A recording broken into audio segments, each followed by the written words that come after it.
Alors quel est l'intérêt du sommet de la francophonie pour l'Université Senghor et ses étudiants? D'abord, il faut comprendre qu'il n'y a pas que le sommet de la francophonie. Le sommet, c'est la fin d'un ensemble de rencontres qui commence par le Conseil permanent de la francophonie et le Conseil des ministres de la francophonie. Et ces deux rencontres institutionnelles sont des occasions où l'Université Senghor peut s'exprimer et notamment expliquer à tout le monde, toute la francophonie qui est présente, ce qu'elle a fait, ce qu'elle fait et ce qu'elle envisage de faire. Donc ça expose l'Université Senghor à l'ensemble du monde francophone.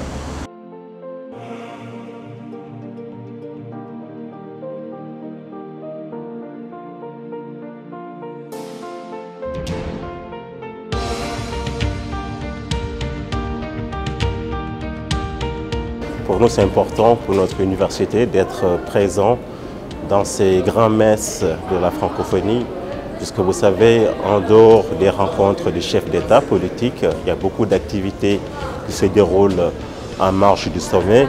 Donc moi, j'étais là déjà par rapport au réseau des femmes entrepreneurs de la francophonie. Et donc nous, l'Université Senghor, le département de management en particulier, a souhaité adhérer à ce réseau-là, à être un membre partenaire du réseau des femmes entrepreneurs de la francophonie pour venir un peu en appui à leurs activités, mais aussi pour nous, c'est un moyen d'avoir accès à un vivier d'expertes, de femmes, d'entrepreneurs francophones, de femmes francophones reconnues dans leur domaine qui pourraient venir à Alexandrie, rencontrer nos étudiants, témoigner de leur expérience d'entrepreneurs et donc nous dire un peu quels sont les facteurs qui ont conduit à leur succès et aussi parfois à leur échec.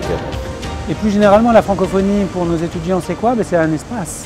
C'est un formidable espace de maintenant près de 300 millions de locuteurs francophones pour faire des affaires, pour monter des projets, pour développer des activités et des échanges qui ouvrent l'esprit et puis qui, je l'espère, pourra contribuer à la prospérité de tous, quels que soient les pays francophones d'où nos étudiants viennent.